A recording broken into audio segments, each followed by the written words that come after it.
Hola, yo me llamo Cecilia Vaca y en estas 10 diapositivas vamos a abordar un tema que es muy importante, que es el de las enzimas alostéricas. En esta diapositiva número 1 está la representación de la definición de enzimas alostéricas, que son aquellas enzimas que además de tener un sitio activo por donde se une el sustrato, tienen otro sitio diferente que se denomina sitio alostérico, por donde se pueden unir sustancias químicas a las cuales se les denomina reguladoras, efectores o moduladores. Tal como aparece en la diapositiva, ustedes están viendo el sitio activo por donde se puede unir el sustrato, pero también un sitio en donde se une el efector negativo y entonces el sustrato no puede entrar. En la parte derecha está un efector alostérico positivo que se une al sitio alostérico y el sitio activo se pone disponible para recibir al sustrato. En esta diapositiva aparecen todas las características de las enzimas de las cuales estamos conversando, de las enzimas alostéricas, características o propiedades. La primera es que tiene una estructura cuaternaria. Cuaternaria quiere decir que tienen varias cadenas polipeptídicas o subunidades. La segunda es que son proteínas oligoméricas, eso quiere decir que tienen varios monómeros. La tercera característica que es muy importante es que poseen diferentes sitios activos a donde se pueden unir más de una molécula de sustrato. La cuarta característica es que la unión del sustrato al sitio activo de la enzima es cooperativa. La quinta característica es que estas enzimas no obedecen a la hipérbola rectangular de las enzimas micaelianas, sino que cuando uno grafica B sub 0 versus concentración de sustrato, ustedes están viendo en el eje de las X la concentración de sustrato, en el eje de la Y, B sub 0, lo que aparece es una curva simoidal, diferente a la curva hiperbólica que tienen las enzimas micaelianas. Y la siguiente característica es que este tipo de enzimas son muy importantes en las vías metabólicas, porque prácticamente son las que están regulando la velocidad con que se lleva una vía metabólica, con que se lleva a cabo una vía metabólica. En la otra diapositiva aparece ahora sí una representación más ampliada de la curva simoidal de las enzimas alostéricas, con un efector negativo, que es el ATP, el adenosintrifosfato. Casi siempre el adenosintrifosfato es un efector negativo para las enzimas alostéricas, y un efector positivo que es el citidintrifosfato. Recuerden que estos dos son nucleótidos, y el efecto que tienen sobre la curva simoidal de la enzima alostérica. En la siguiente diapositiva nuevamente aparece una gráfica mejor especificada en donde se ve claramente el efecto de un inhibidor positivo, de un inhibidor, perdón, no positivo, sino de un inhibidor y de un activador.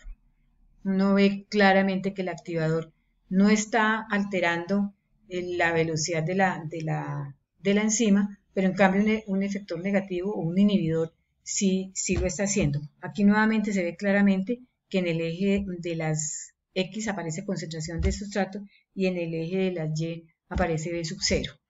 Nuevamente aquí hay una especie como de repaso, otra vez la curva simoidal de una enzima alostérica, y en la parte de abajo aparece que el modulador, alostérico negativo, lo que hace es disminuir la afinidad de la enzima que tiene por el sustrato. Eso quiere decir que la reacción se hace más lenta. En cambio, en la diapositiva, en la parte derecha, se está viendo la actividad de un modulador alostérico positivo, que lo que hace es aumentar la afinidad de la enzima por el sustrato, es decir, que acelera la reacción. Y entonces uno puede decir qué efecto tienen estas sustancias negativas o positivas sobre una enzima alostérica, particularmente en lo que tiene que ver con los dos parámetros que hemos estudiado, es decir, con la constante de Michaelis y la velocidad máxima. Entonces uno ve fácilmente que un modulador negativo lo que hace es aumentar la constante de Michaelis. Y ya lo habíamos dicho, si se incrementa el valor de la constante de Michaelis, la afinidad por el sustrato es muy pequeña y por eso es que se disminuye la velocidad. Entonces se incrementa la constante de Michaelis, pero se disminuye la velocidad máxima cuando el efector alostérico es negativo. y si el efector o modulador o regulador alostérico es positivo, pues entonces uno ve claramente que la constante de Michaelis se disminuye y la velocidad máxima se incrementa. Eso quiere decir que si la constante de Michaelis se disminuye, la afinidad de la enzima por el sustrato es bastante grande y entonces lo que pasa es que la velocidad de la reacción se acelera. En la siguiente diapositiva nos está diciendo claramente que este tipo de enzimas tiene dos estados que se denominan estado relajado y otro estado que se denomina estado tenso. El estado relajado es la forma activa de la enzima, es cuando se puede unir fácilmente con el sustrato. Las dos formas, tanto la relajada como la tensa, se encuentran permanentemente en un equilibrio. Acá está el ejemplo de cómo es que funciona una enzima alostérica en una vía metabólica.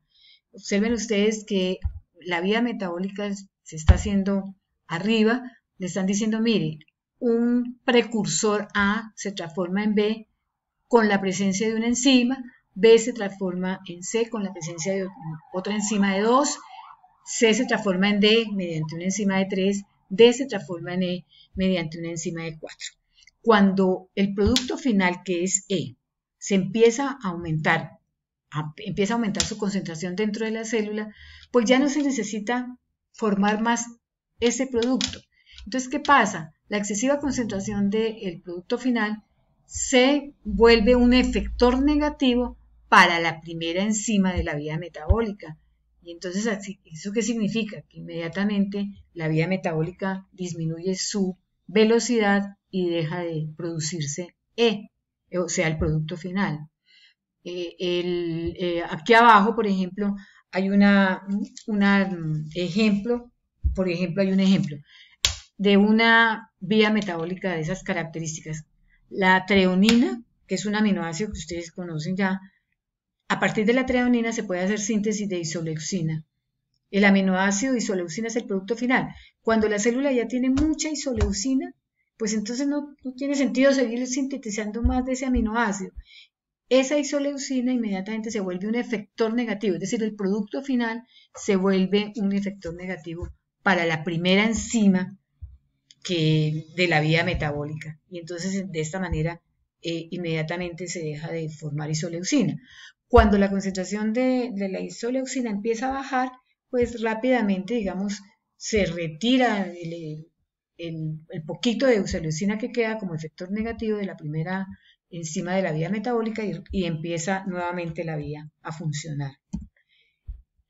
Acá también le están diciendo que como estas enzimas son tan importantes en el metabolismo, no tienen ninguna importancia como enzimas industriales, sino que están funcionando dentro de la célula.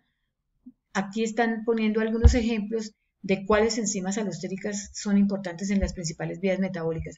Por ejemplo, en la glicólisis, que es la primera vía metabólica que vamos a ver, las enzimas alostéricas son la hexoquinasa, la fosfofructoquinasa y la piruvatoquinasa. Observen ustedes que las quinasas, que son enzimas que transfieren grupos fosfatos, son enzimas alostéricas.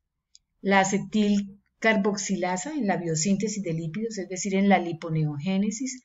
La aspartato transcarbarilasa en la biosíntesis de nucleótidos pirimídicos. La glutamato deshidrogenasa es una enzima muy importante en la degradación de los aminoácidos. Y la citrato sintasa e isocitrato y alfa-cetoglutarato deshidrogenasas son enzimas alostéricas del ciclo de Krebs, tal como lo vamos a ver cuando observemos esta vía metabólica cíclica. Y por último, está una vía metabólica importantísima que representa el metabolismo de los carbohidratos, que es la glucólisis o glicólisis. Recuerden ustedes que a los carbohidratos uno les puede decir glúcidos o glícidos, de manera que si usted dice glucólisis o glicólisis, está bien denominada la vía y consiste en que la glucosa usted dentro de sus células la puede transformar fácilmente en piruvato. Bueno, no tan fácil. Hay una serie de reacciones químicas que se tienen que hacer para que la glucosa, que tiene 6 átomos de carbono, termine convertida en 2 moléculas de piruvato que tienen 3 átomos de carbono. Entonces aquí la primera reacción, que es cuando la glucosa pasa a glucosa 6-fosfato, esa reacción la cataliza una exoquinasa. Yo estoy segura que usted ya podría ponerle el nombre, perdón, el nombre no, sino el primer número a la enzima. Las quinasas transfieren un grupo fosfato desde el ATP hasta el sustrato. Fíjense ustedes que ese grupo fosfato queda pegado en el carbono 6 de la glucosa. ¿Qué enzimas hacen eso? Unas quinasas, y las quinasas son transferasas, transfieren. Entonces usted rápidamente podría poner el número 2 como el primer número que identifica la enzima. Esa es una enzima alostérica. Cuando hay una gran cantidad de ATP, el ATP se convierte en un efector negativo, bloquea la enzima. La glucosa 6-fosfato pasa a fructosa 6-fosfato por una isomerasa, son isómeros. Después viene una fosfofructoquinasa para hacer que la fructosa pase a fructosa 1,6-bifosfato, y esa quinasa que transfiere un grupo fosfato desde el ATP y se lo pega a la fructosa en el carbono 1, también es una enzima alostérica que tiene como efector negativo el ATP. El ATP no se puede reservar, no se puede guardar en la célula, de manera que apenas se produzca mucho, inmediatamente empieza a utilizarse como efectores negativos de las enzimas de la vía. La fructosa 1,6-fosfato por una aldolasa, las aldolasas rompen sin meter agua, entonces es una aliasa, y me forma dos compuestos cada uno de 3 átomos de carbono. Entonces es la dihidroxiacetona fosfato, el gliceraldehído 3-fosfato. La dihidroxiacetona se convierte en gliceraldehído, después por una deshidrogenasa en 1,3-bifosfoglicerato, y aquí viene otra quinasa, que es cuando el 1,3-bifosfoglicerato pasa a 3-fosfoglicerato. Entonces la enzima transfiere el grupo fosfato del 1,3-bifosfoglicerato, se lo pega al ADP para que se transforme en ATP. Esta quinasa también es una enzima alostérica. El 3-fosfoglicerato pasa a 2-fosfoglicerato, después por una enolasa a fosfonolpiruvato, y el fosfonolpiruvato finalmente queda convertido en 2 moléculas de piruvato. Aquí también el fosfonolpiruvato transforma el ADP en ATP. Y aquí también interviene una quinasa, también una enzima alostérica. Lo que es definitivo, perdón la equivocación, es que las quinasas en esta vía metabólica, glucólisis, son enzimas alostéricas, están regulando que la glucosa no se produzca sin ningún control, sino que simplemente se transforme la glucosa a 2 moles de piruvato en la cantidad que necesita la célula, para que ese piruvato tenga varios destinos metabólicos. Yo creo que con estas diapositivas ya quedó claro la función de las enzimas alostéricas.